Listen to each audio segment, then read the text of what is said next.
My dad works in B2B marketing. He came by my school for career day and said he was a big ROAS man. Then he told everyone how much he loved calculating his return on ad spend.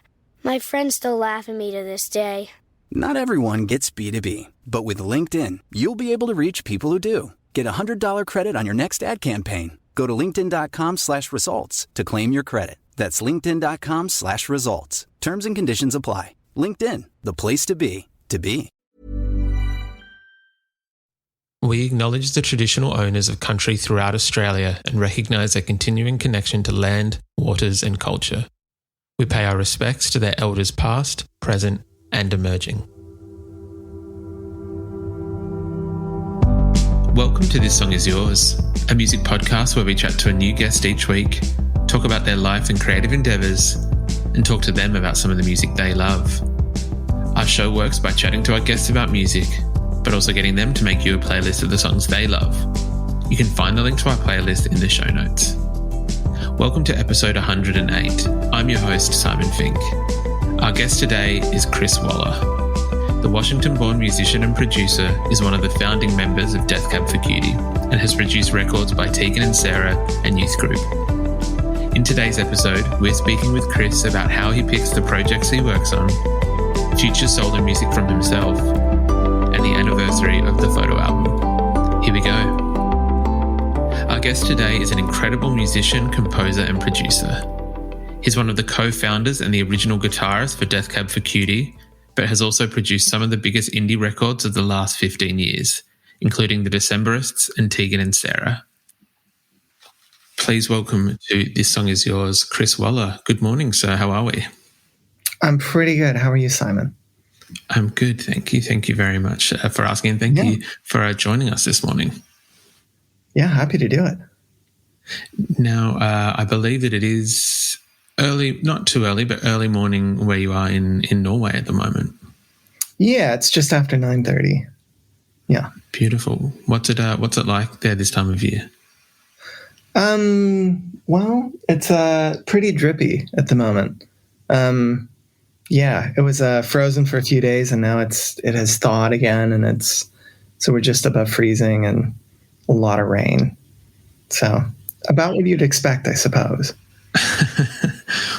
I feel like you've gone a long way from Seattle to kind of experience Seattle-style weather. Yeah, it's kind of the same. Yeah. How has Norway done in terms of the pandemic, in terms of festivals and music and shows being able to be played? Mm-hmm. Norway has done...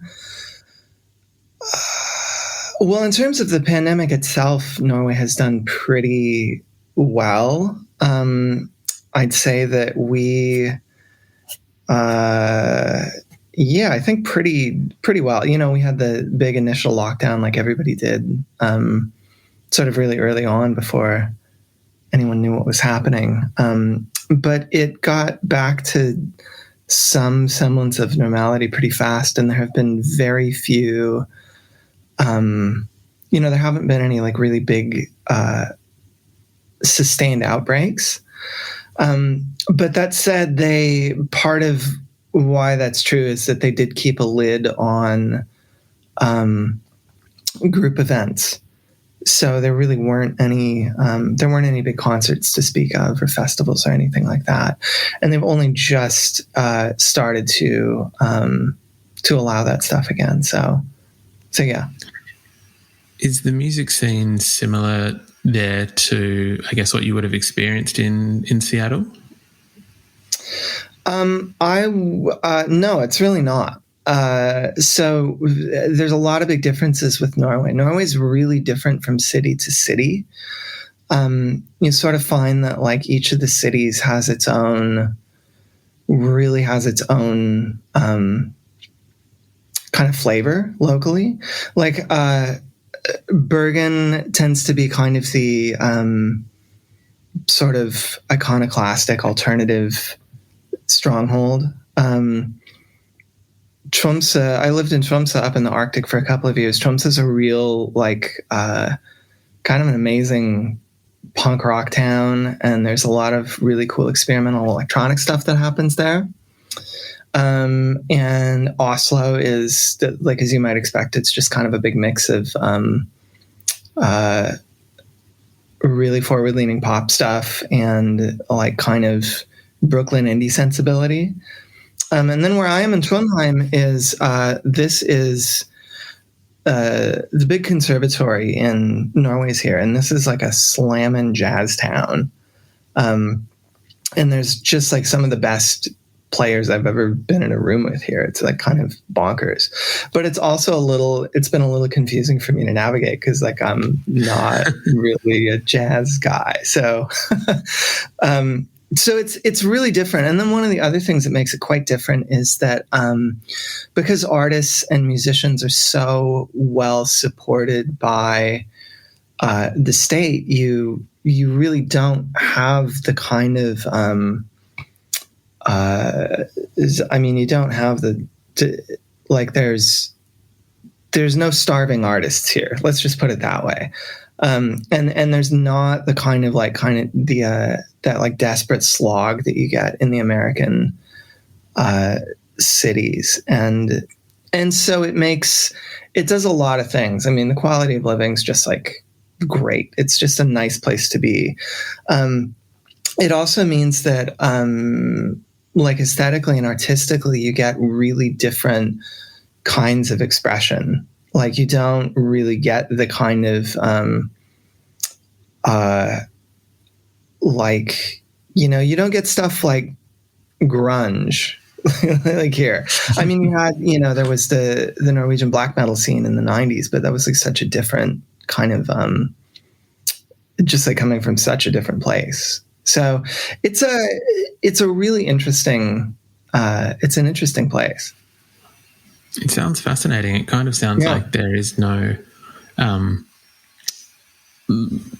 as we discussed, you're from Seattle, that Seattle obviously has a range of different artists, but is known for a certain genre or something, where it sounds like it's kind of hard to pinpoint an exact one genre that kind of lives in that town, that it sounds like it's got a good cross-section of everything.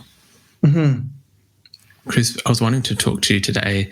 A lot of people might know your work as one of the co-founders and guitarist for Death Cab for Cutie. But I was wanting to talk to you today a little bit about that, but as well as your producing work, because you are quite well known, if people aren't aware of it, as being a producer as well. Mm-hmm. Yeah, I sort of got into it all at the same time. I mean, Death Cab for Cutie was sort of it kind of began as the extension of a, sort of a recording project experiment with Ben. And I was, it was one of a handful of things that I was doing at that time, mostly with bands that were, other bands that were in town, either in Bellingham or in Seattle. And that just sort of never really stopped as Death Cab turned into like a real thing, and we made our records. And I just made records with just kind of the bands we were touring with and whoever I met and whoever reached out and was interested. And I love making records, and I love doing creative work with people who want to do creative work. And I'm ambitious in the sense that I'm really interested in making like durable, indelible classic records whenever I can try and, it's like you're always sort of like working for that. But I'm also like not, I'm not like chasing down pop music for the most part. Every now and again, some of it falls into my lap, and it's kind of exciting. But yeah, it's been a lot of like mostly following my nose, I think, and just sort of finding myself in a room with whoever I find myself in a room with, and trying to figure out what is does the band sound like? And how do we make a record? Yeah. With when you were kind of starting Death Cab and having the two kind of run concurrently alongside one another, I imagine people do know the records I'm about to mention that you have put your magical touch to. There was The Crane Wife by the Decemberists, The Con by Tegan and Sarah. When you've got them running kind of side by side, and you're also at the same time establishing and creating not just within Death Cab, but also the kind of sound that I feel like has inspired a generation of other bands similar to Death Cab as well. When that's happening, how do you kind of determine what you want to work on and how you want to kind of spend that time? Because those records are, and this is not to, I realize it sounds like I'm, for lack of a better term, blowing smoke up your bum. But those records are classic. They are timeless. They do have a certain quality to them that are indelible, as you said. Well, that's nice to hear.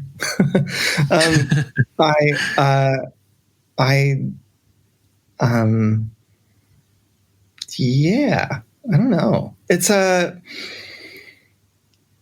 mean, like I was saying, it's like you're sort of always, I feel like you're sort of always swinging for the fences. Like you're kind of like identifying the kinds of records that, like, I think it's, there's sort of, it's kind of a cliche. Like it's a cliche to the point where like it's a new U2 song, but it's like records like save your life. Like they're very important. And at the core of like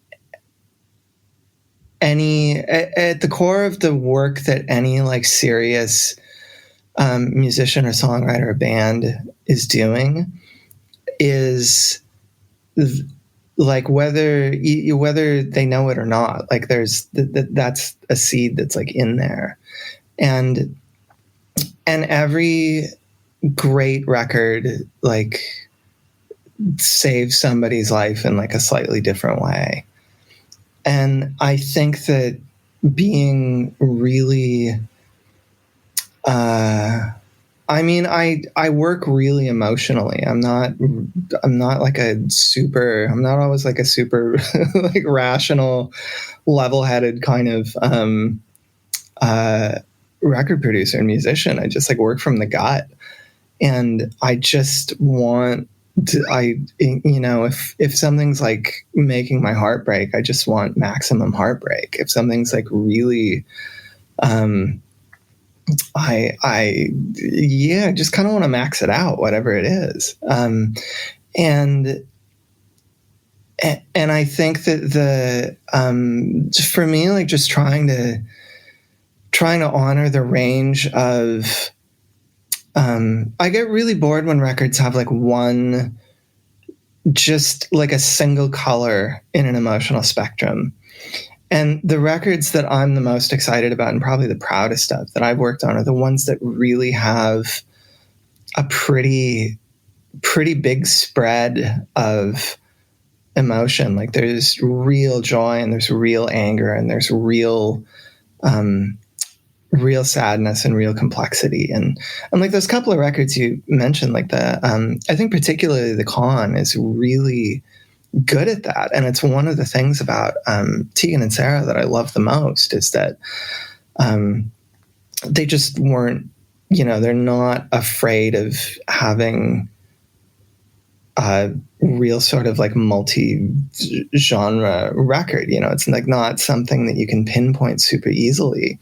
Like it's obviously like an indie sensibility, but it's sort of all over the map.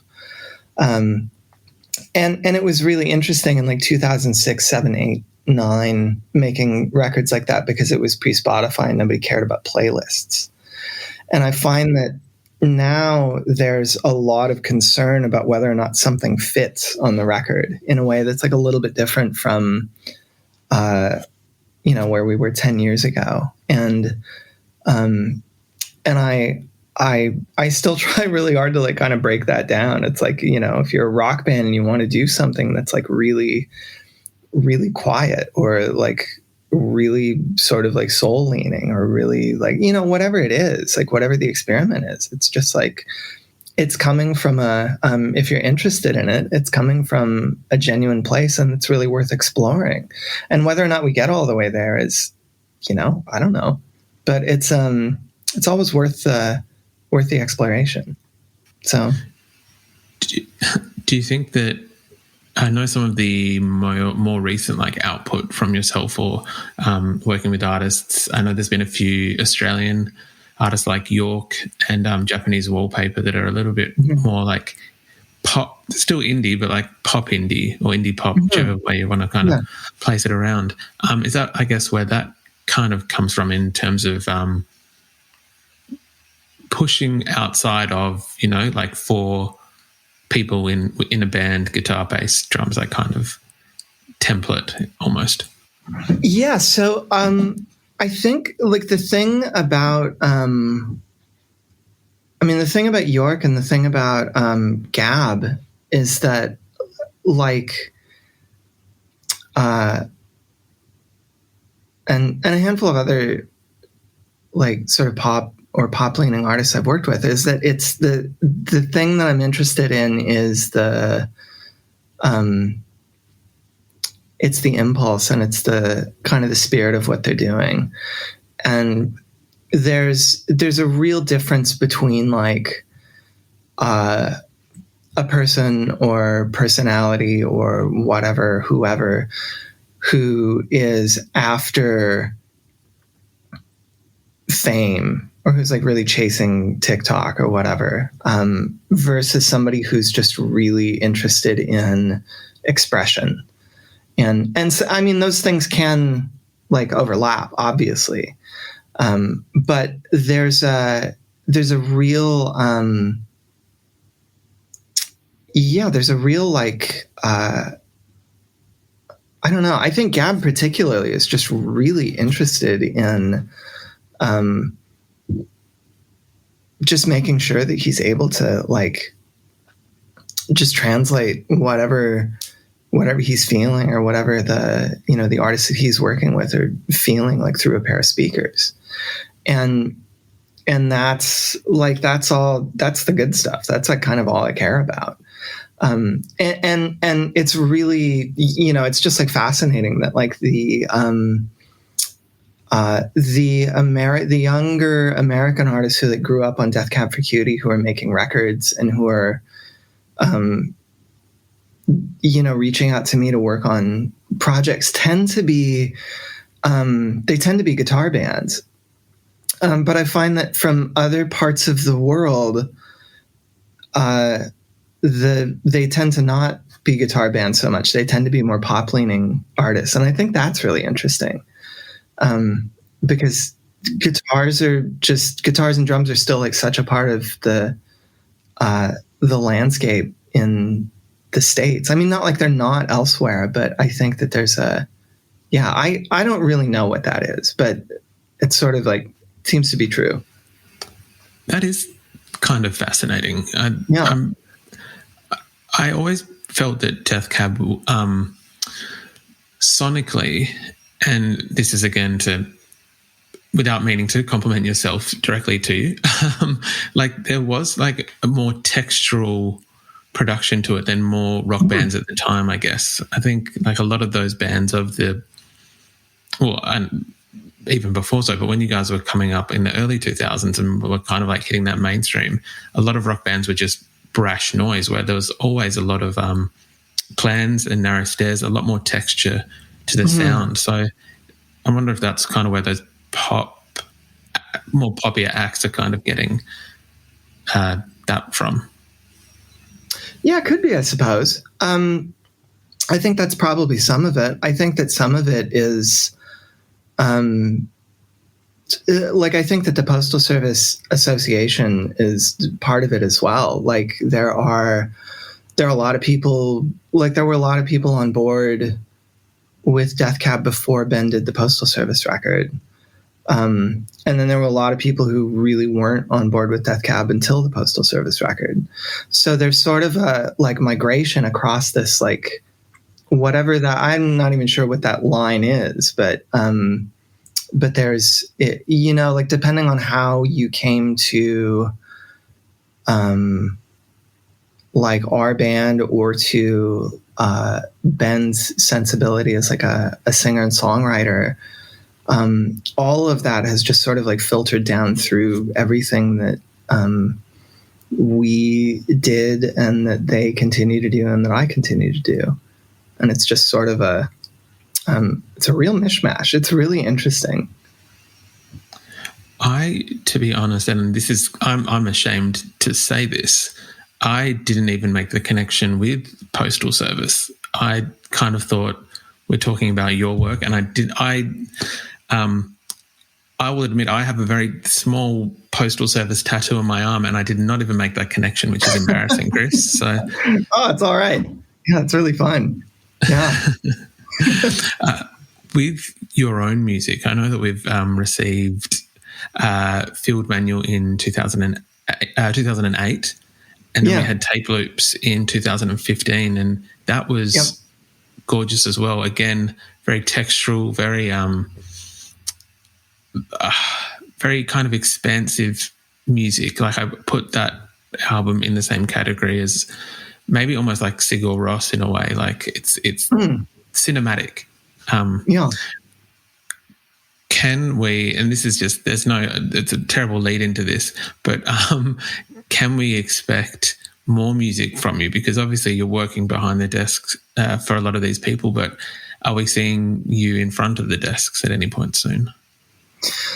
Yeah, I sure hope so. I mean, there's, my God, Simon, there's like hours and hours of stuff on the drives, but it's really, it's so challenging for me to prioritize my own songs and my own work, in part because it's, This season, Instacart has your back to school. As in, they've got your back to school lunch favorites like snack packs and fresh fruit. And they've got your back to school supplies like backpacks, binders, and pencils. And they've got your back when your kid casually tells you they have a huge school project due tomorrow. Let's face it, we were all that kid. So first, call your parents to say I'm sorry, and then download the Instacart app to get delivery in as fast as 30 minutes all school year long. Get a $0 delivery fee with your first 3 orders while supplies last. Minimum $10 an order. Additional terms apply. My dad works in B2B marketing. He came by my school for career day and said he was a big ROAS man. Then he told everyone how much he loved calculating his return on ad spend. My friends still laugh at me to this day. Not everyone gets B2B, but with LinkedIn, you'll be able to reach people who do. Get a $100 credit on your next ad campaign. Go to linkedin.com/results to claim your credit. That's linkedin.com/results. Terms and conditions apply. LinkedIn, the place to be, to be. You know, it feels really extravagant. It's sort of like it's not paying the bills, and it's taking up time from things that do pay the bills. So it's just really hard to it's just really hard to make time for it. And also, I mean, quite honestly, I just really have, I think like a lot of people do, have really struggled with like, oh, does anybody want this? Like, does it, you know, it's, and if the, one of my struggles is just like getting the producer part of my brain that believes so deeply in the work that the bands or artists who I'm working with, because I really do just invest so completely when I'm working on a record. I really get inside of it, and I just really invest in the people who are working on it. And I'm really interested in like artist development and what are you doing and why are you doing it, and how can we help you do it to the nth degree. And if the artist side of me could take a little bit of that and use it, it would be, I think there would be a ton of records with my name on the front. But that's just not, it's kind of not how my brain works. It's just not what I'm reaching for or prioritizing. So, but short version, it'll happen. I'm going to get there. Yeah. That's very exciting. Regardless of how you get there and when you get there, just glad to know that that there is a there to get to. Yes, indeed. Yeah. Yeah. The other thing I wanted to chat about quickly, just before you very kindly made a playlist for us, so I want to get to that in a sec. I wanted to get to two special birthdays. I know that last week it was your birthday, so happy birthday. Yeah. I believe for the second. Thank you. Of course. And the other birthday was obviously, I think some people might have seen it in the news that it was the 20th anniversary of the photo album for Death Cab. Yeah. Producing that record, is there anything that you kind of look back on your producer set of skills then and look back on, and look at your own skills now and kind of any similarities, or is it all just kind of like, back then we were going by the seat of our pants? Yeah. So I spent most of my summer going through pulling together that remaster and expanded reissue. So revisiting the photo album in pretty granular detail. And it was really fascinating because for years and years I've had a kind of a complicated relationship with that record. It's the only record that we made when I was in the band where I felt like we had left something on the table. Okay. And I wasn't able to, I was never able to identify exactly what it was, but I just feel like it was not unfinished, but kind of undercooked somehow.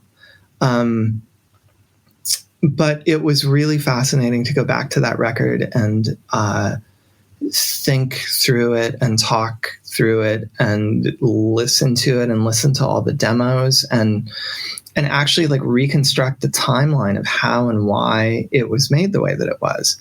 The record before it, We Have the Facts When We're Voting Yes, was a really expansive, long process, partly by necessity and partly by design. It's I really wanted to reach for something and I really wanted to kind of invent something. And I think we did. And I think that that's still kind of my favorite Death Cab record. But the photo album was made really quickly, and it was, all the way to the title of the album. It was intended to be documentary to a degree, like the sound of a band on the floor.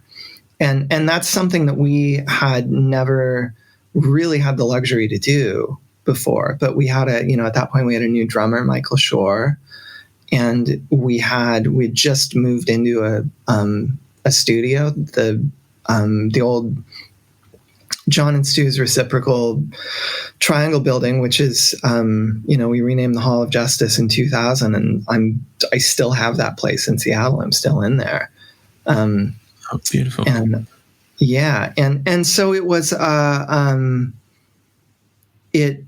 But it was the making of the record was sandwiched between two tours, and we really only had 28 days to do the whole thing, which sounds like a lot of time now, but it's I think it's a lot of time when you're the guitar player and the producer and the engineer. I was going to say, yeah. If you've got somebody kind of looking after all that stuff, it goes a little quicker. Yeah. But anyway, I really like that record now. I like it more than I ever have. And I have a real appreciation for what it is and what it's not. And the things that I really like about it that I still try and hang on to are, I think it is actually a pretty good version of the that sort of late 90s, early 2000s style of documentary record making. And I think modest, it's not like, it's not like there's just like nothing that's like maxed out about it sonically. It's just really conservative. But it, I don't know. I think it listens pretty well. And I hope that some of it I've brought forward into the present. I'd like to think there are things I like about it that I try and still do. So yeah, I don't know if that answers your question or not, but. No, it 100% does. 100% does. Chris, would you be happy to talk about the playlist that you made for us? Yeah, sure.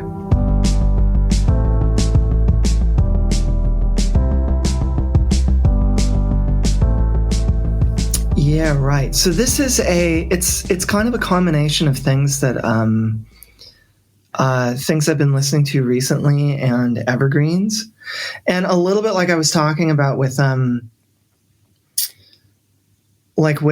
albums. Like I mean, this playlist is kind of all over the shop in terms of style, genre, energy, sensibility, presentation, like the whole thing. It's just sort of all of the above. And it's, but they're all things that I just, like really love or really respect, in some way or another. So it's, I don't know. And a handful of things I've really just stumbled into. Like, I've only just caught up with Cassandra Jenkins in the last couple of weeks, and I'm kind of gobsmacked at how good she is and how beautiful that record is. I've heard, I'm not fully across Cassandra as of yet. We've had one or two guests pick her, and I've heard bits and pieces, and a gorgeous voice. But what was it about this song that made you, I guess, what stood out from this song to put it on the playlist? It's got this kind of,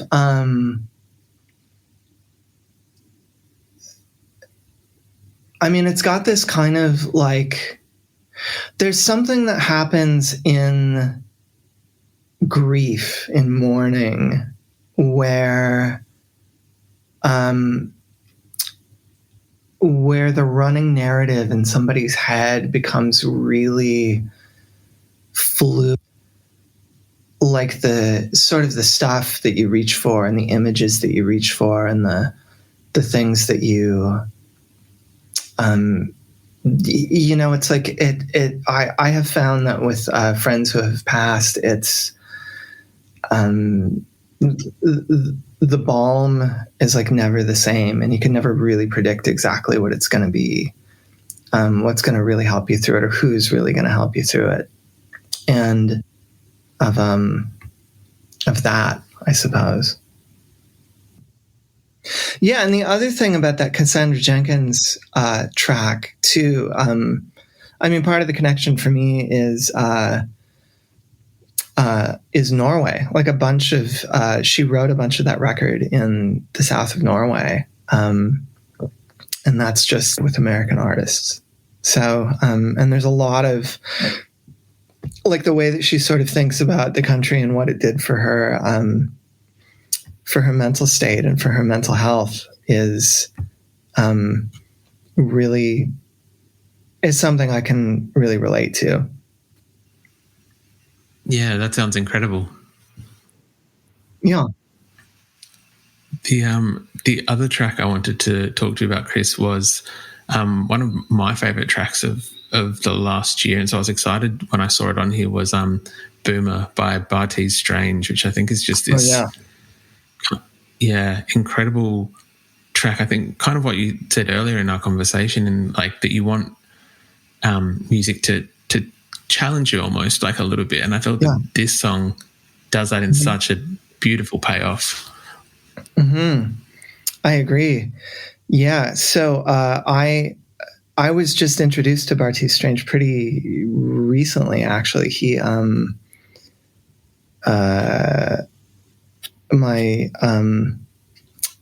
was working with my friend Alex Nijakowski, who records under the name Cumulus. We were writing a song together, and she flagged Bartees as Alex opened for Bartees on a handful of shows, like 2 years ago or something, sort of before he kind of blew up, and so she introduced me to Bartees World, and then actually it coincided. Bartees has been on tour with Lucy Dacus, and they were coming through Seattle, so we went and saw the show, and I mean, I'm just like a lifelong fan. I'm a convert. Like the show was absolutely incredible, Simon. Like, it's amazing on stage. It's so good. It felt so like I was watching. It felt like I was watching the Dismemberment Plan kind of at the height of their powers. It really had this like kind of really free, wild, like old DC sort of energy about it that I haven't seen a band actually do on a stage for a lot of years. It was so muscular. It was so like fearless, and it was also like really, really sensitive and really emotional at different points. I mean, again, like just that span of like kind of the emotional spectrum of it was just amazing. And the crowd like kind of wouldn't let him get off the stage. I haven't seen a sustained standing ovation for an opening act for so long. It was really incredible. So, yeah, I'm really in. Yeah. That sounds incredible. I think that from all the accounts that we've heard in Australia is that the live show is incredible, but when you can kind of translate that or that energy that you're just describing into even the recorded version kind of gives you that that feeling. So it's an incredible track. Yeah. So one of the things about the track as it's recorded is that you sort of like Bartees sort of bounces around between this like kind of like the verses are obviously like quite serious, and but they're also really playful, and they're like kind of floating around, and you get this it's sort of like expansive and it spreads out, and then you get to the chorus and he's in eye contact with you. And it gets really serious in a really specific way. And those kinds of energy changes inside of a song, I'm really into the idea of like eye contact in a song. And when the artist, and I talk about this with bands all the time, it's like when you're singing something, it's like, who are you singing this to, and why are you singing it to them? And, and not with the intention that like it needs to be, I think primarily with eye contact as a motivation, because there is something about like thinking when you're visualizing actually that you are like actually face to face with somebody and sort of more or less like speaking directly to them. Things come out differently. Things get like singers tend to get more serious, and that like subtle change in attention and seriousness is so big for like the way that a record works, and so like Bartees just has that in spades across that record. Like he's just got such an incredible sense of like how and when to how and when to like perform for an audience and when to be like kind of extravagant and big and bigger than the crowd, and then when to be like one of the crowd and like part of the crowd. And that's just a gift. Like, it's really incredible to watch. It's very cool. And it really does translate to the record too. That's the kind of artist that I feel that has come out almost fully formed from the get-go. I'm sure that there has been work and everything else put in beforehand. Sure, Yeah, those artists are very exciting. Mm-hmm. Chris, thank you very much for your time today. It has been an absolute pleasure chatting to you. Yeah, for me too. Thank you so much, Simon.